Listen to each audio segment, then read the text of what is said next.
do you think the resources in the school have changed? The resources have changed drastically. You know, art has always kind of been significant, but music is another thing that, you know, some kids like, some kids aren't really comfortable with, but, you know, music can be very fundamental too in a lot of ways, like gym is. So we vary in resources. You know, at one point we had a Spanish teacher for a minute. So we try to bring in things that will enlighten kids and make them, you know, broaden their horizons in several ways. So I think, you know, trying to make the connection what you all really want to do and want to be a part of before you get to high school. You know, we want you to kind of touch base on everything, and with technology being such an important role, you know, that's why we brought STEAM in. Do you feel as though Berkeley Elementary Middle School has fair resources as other schools in better areas? I would say that depends on what you determine the answer to be fair as. But for my definition with fair, I would say that I believe that Berkeley does have fair, but I think that fair isn't necessarily enough. I think that there should always be time, and there should always be money, and there should always be room for people to invest more in our students, not just Berkeley, but students all over our city. So I would say that we have a nice amount of resources and partnerships here with Berkeley, but we definitely need more. Do you think more parents and volunteers should get more involved in helping Baltimore City Public Schools get better resources? I most definitely believe that more volunteers and more parents should definitely get involved with Baltimore City Public Schools. We need parents and volunteers. They actually create the environment. They actually help make learning more fun. They help make learning more real. It actually makes it more of a continuous and a good cycle when people actually give back, and when people are actually involved when it comes to making decisions and when it comes to actually having events. So, yes.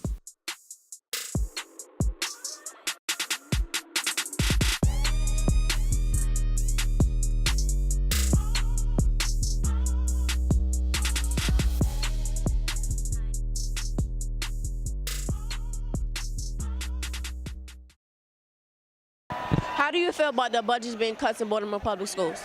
So I think it's very sad, and it's a sad day for our city, but I'm also encouraged because all of these people know that those cuts are not fair, that our young people deserve to have art, and they deserve to have music, and they deserve to have teachers who care about them and who teach them well. And so the cuts are actually painful, but what gives me hope is the young people like you and your families that are here today to make sure that we get what you deserve. Do you think this protest is going to change anything? I think protests like this help so much, because even though I'm the CEO, I'm still only one person. All of the young people, all of the families that are out tonight are many people, and many people, like the 2,000 that I've heard are here today, that does make a difference. Do you have any children of your own? I do. I have 3 girls, and they've all attended city schools. The youngest 2 are still in city schools. Do you feel as your children are going through as much as these parents and children are going through? Yeah, I mean, I'm here for my girls just like I'm here for everybody. And, you know, when I talk to my girls when I go home, some of the classes they enjoy most are like their drama class or their dance class, and they don't want that cut. They don't want that to go away, and they don't think it should go away either. So my girls are like a lot of the young people here. They want to know why, and they don't think it should happen. Do you feel that other schools have better resources than some? I do, and it's part of the inequity that we still have, the sense that some young people have to be out advocating and demanding it, and other young people don't. But I actually think it makes us stronger. I think it shows us that we can do whatever we put our mind to do, and I think that it gives us a sense of power to be able to not just sit and take less, but to say that we deserve more, because you're just as bright, you're just as beautiful, you're just as worthy as any other young person. I want you to know that you should see young people, the number of delegates, the number of senators, not just from Baltimore City, but from around the state, who believe in you, your potential, and the need to fill this gap. We are here because we think that Baltimore Public Schools should have better resources, and we would like to hear your opinion. Well, the Baltimore City delegation fights hard every year for the education funding that we know is needed for Baltimore City Public Schools. In fact, it was just a couple of years ago that the Baltimore City delegation was very successful in getting past historic funding to build new schools in Baltimore City. We were able to bring home $1 billion package to build new schools in Baltimore City for the first time ever. And so we're looking at having anywhere from 20 to 25 brand new schools built from the ground up in Baltimore City. But we know that the fight still continues. This year, unfortunately, Governor Hogan has not funded education to the degree that we feel that it should be funded. He looks at the budget differently than we do. And so it's a fight. We have to find the money that we need for our schools, you know. It's a fight every year, you know, and we also have to make sure that our school system is responsible and accountable for the money that we bring home. We don't expect monies to be mismanaged or not be accounted for. That's yeah. And when we hear about budget, you know, monies that are not accounted for, that's very troubling to us because we have to deal with the delegates and senators from the other jurisdictions. They have to support us. They have to approve the money that we need for Baltimore City. They're not going to do that if there's a question about the money that, you know, people say they don't know what happened to the money and so forth. So that's not acceptable. So it's a double-edged sword, but it's our responsibility to make sure that our students have the resources that they need. And that is a struggle because right now it doesn't happen. We should have physical education, music, art in every school. And that doesn't happen in Baltimore City. And that's something that, you know, it troubles me, and I want to continue to fight to do everything that I can to ensure that we have those extra resources available to our children.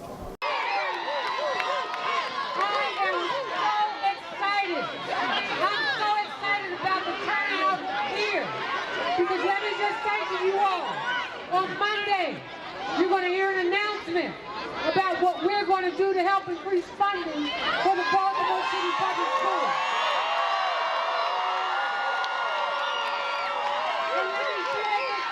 And let me share this with you all. Let me share this with you. As a person who built the first brand new school in Baltimore City, the Baltimore Design School, as one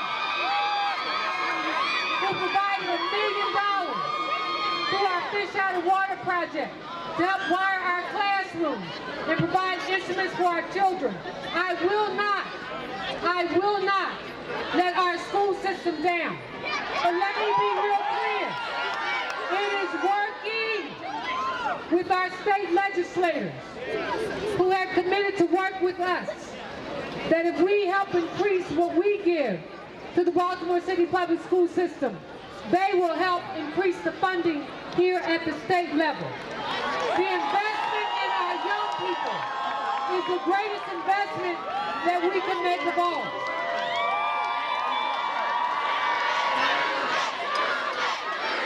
Thank you all.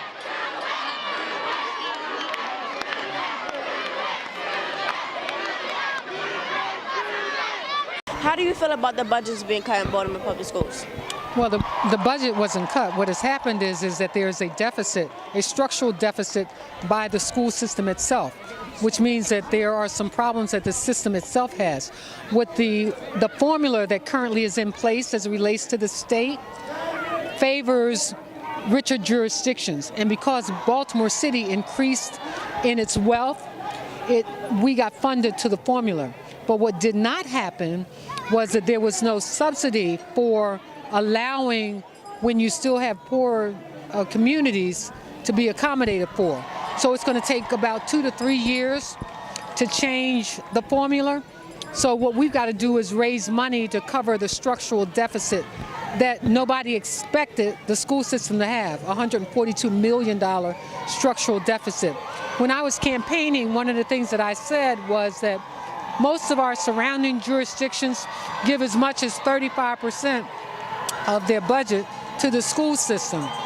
We currently give about 20%. So my goal over the next 4 years is to increase that funding, and I would love to see us get it to 35%.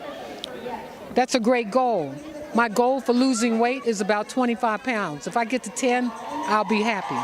But I will not rest until we put children first in our city and understand the importance of funding schools in Baltimore City.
So, would you have anything that you would add for the resources?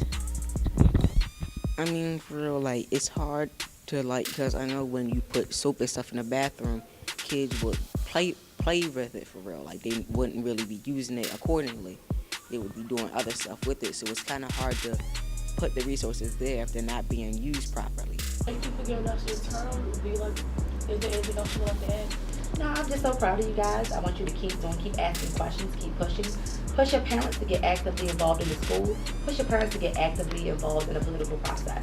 If your parents don't vote, then policies get made that they have no voice in, right? So they need to vote. They need to know who they're voting for. They need to know what policies they're voting for and how those policies affect you and them and your neighborhoods, because that's what drives the work that we do, and that's what's going to drive the rest of your life, right? Those policies can affect you forever. And when you become old enough to vote, make sure you register to vote and always stay engaged in the process, because it does matter. Every vote counts, and you have to know what's going on around you as far as policy in order to make change.